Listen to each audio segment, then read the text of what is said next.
Oswald propuso que aprendemos mejor con lo que relacionamos, con lo nuevo, con lo que ya sabemos. A esto lo llamó el aprendizaje significativo. A diferencia del aprendizaje memorístico, aquí se construye el conocimiento integrándolo en nuevas ideas previas o esquemas mentales. Los fundamentos clave son que para que el aprendizaje sea significativo necesitamos tres condiciones: que el contenido tenga sentido para el estudiante, que tenga conocimientos previos relacionados y que esté motivado y dispuesto a aprender. Los principios del proceso son que Oswald introduce el concepto de organizadores previos, una información introductoria que conecta lo conocido con lo nuevo. Identificó tres tipos de aprendizaje: representacional, con símbolos; conceptual, con categorías; y proporcional, con ideas completas. Un ejemplo que podemos poner en práctica en el aula es que si una docente va a enseñar sobre el sistema solar, primero pregunta qué sabe sobre los planetas, luego muestra una imagen general como organizador previo y conecta las nuevas ideas simples. Por ejemplo, Mercurio está tan cerca del Sol como si fuera un horno de cocina. La aplicación en la práctica es cuando el docente debe identificar los conocimientos previos, presentar organizadores antes del nuevo contenido y promover la reflexión y la relación entre los conceptos. Herramientas útiles son mapas conceptuales, resúmenes, analogías y preguntas orientadoras. Oswald nos enseñó que aprender con sentido es más eficaz que memorizar. En su enfoque sigue siendo esencial para lograr un aprendizaje duradero y profundo. Gracias.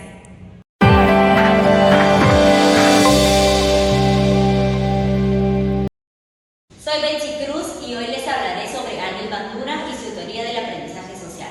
Bandura fue un psicólogo canadiense-estadounidense muy reconocido por demostrar que no solo aprendemos a través de la experiencia directa, sino que también observando a los demás. Esta teoría, que más adelante se integró en la psicología cognitiva, tiene tres principios claves, que es el modelamiento e imitación de conductas, el refuerzo vicario, que es aprender viendo las consecuencias de otros lo que reciben, y el aprendizaje y ejecución inmediata, lo que significa que podemos aprender algo sin mostrarlo de inmediato.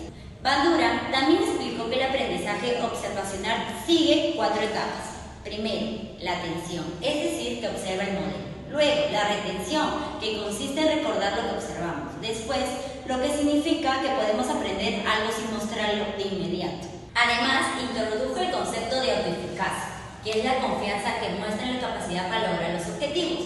¿Y cómo se aplica esto en el aula? Pues muy sencillo. Los docentes pueden usar modelos positivos como compañeros o personajes ejemplares y promover la observación, la invitación y el refuerzo social. Por ejemplo, si un profesor felicita a un estudiante por ayudar a otro, los demás observan esta conducta, la recuerdan y se sienten motivados a imitarla. Así se refuerzan los valores como la empatía y la cooperación. Todo esto aquí nos ayuda a crear un ambiente con normas proporcionales a donde los estudiantes se sientan capaces y motivados a aprender. En resumen, Bandura nos enseñó que observar es aprender y que un entorno positivo puede transformar la educación. Hola, soy Beatriz Oro y hoy conocerás sobre uno de los teóricos más influyentes de la educación infantil, Jean Piaget, psicólogo y epistemólogo suizo, pionero en el estudio del desarrollo cognitivo. Su teoría cambió para siempre la forma en que entendemos cómo aprenden los niños. Piaget afirmaba que el conocimiento se construye activamente a través de la interacción con el entorno, no se transmite de forma pasiva. Su teoría se basa en cuatro conceptos claves. El primero, esquemas mentales. Son estructuras que organizan el conocimiento.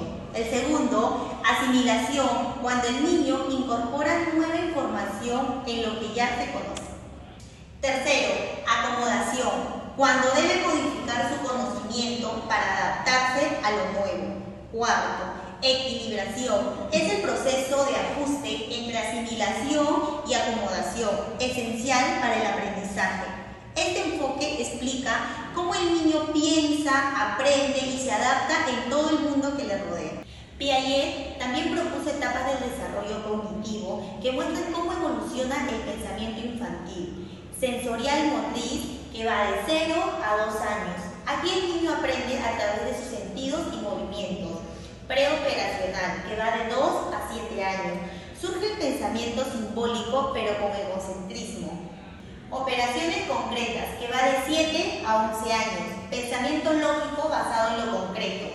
Operaciones formales, que va de 11 años a más. Capacidad para razonar de forma abstracta y lógica. Jean Piaget nos enseña que el aprendizaje es un proceso activo y que respetar el ritmo del desarrollo de los niños es esencial. Su legado sigue guiando la educación hasta hoy.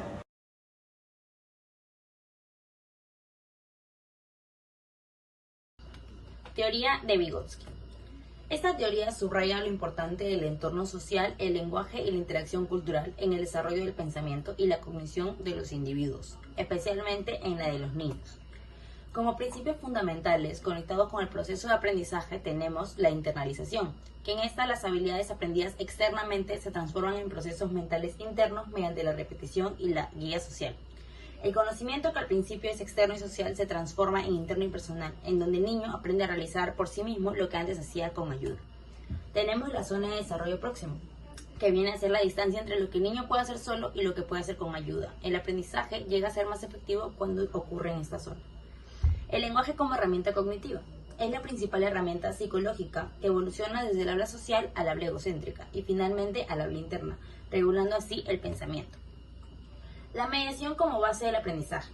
Todo aprendizaje está mediado por otros más componentes, como adultos o compañeros, que estos actúan como guías o facilitadores del desarrollo.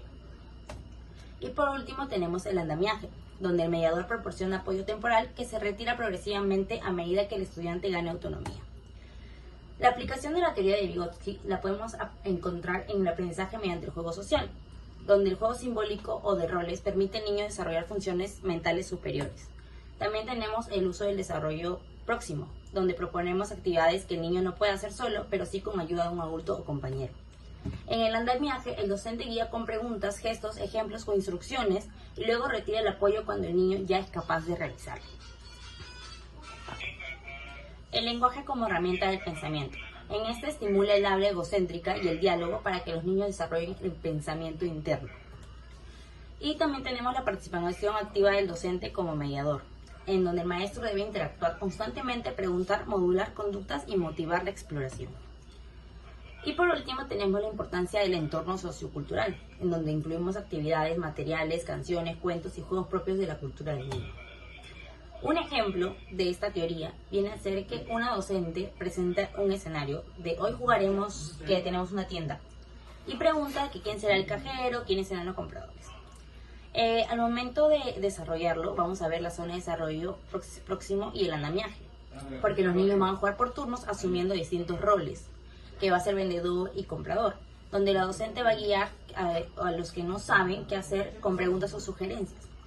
Y a medida que entienden el juego, se retira el apoyo y los niños continúan jugando solos. Y para finalizar el ejemplo, se les invita a contar qué compraron o cómo lo hicieron, qué vendiste en tu tienda, cómo pagaste, y en donde va a haber uso del lenguaje interno y la expresión oral. Buenos días, quien les habla el día de hoy es la alumna Gladys Tuesta. El día de hoy vamos a hablar sobre la teoría del aprendizaje de Brunner. Brunner fue un psicólogo cognitivo estadounidense, enfatizó el papel activo del estudiante en la construcción del conocimiento. Aportó el aprendizaje por descubrimiento. El alumno va a construir su conocimiento cuando aplique y resuelva problemas. Aportó el andamiaje, que es el apoyo del docente cuando se retira gradualmente a medida que el alumno se vuelve autónomo. El currículo espiral. Los contenidos se abordan en forma progresiva, volviendo a ellos, pero con mayor profundidad. También vamos a hablar sobre el constructivismo cognitivo. A Brunner se le atribuye la idea del aprendizaje por descubrimiento, concepto de aprendizaje. El sujeto que aprende avanza desde los conocimientos más específicos a los más generales. Según Saborio 2019, en el concepto de la educación, nos dice que la educación es el resultado global de las influencias familiares, comunitarias, culturales y de formación académica a un determinado grupo humano y ofrece a sus miembros.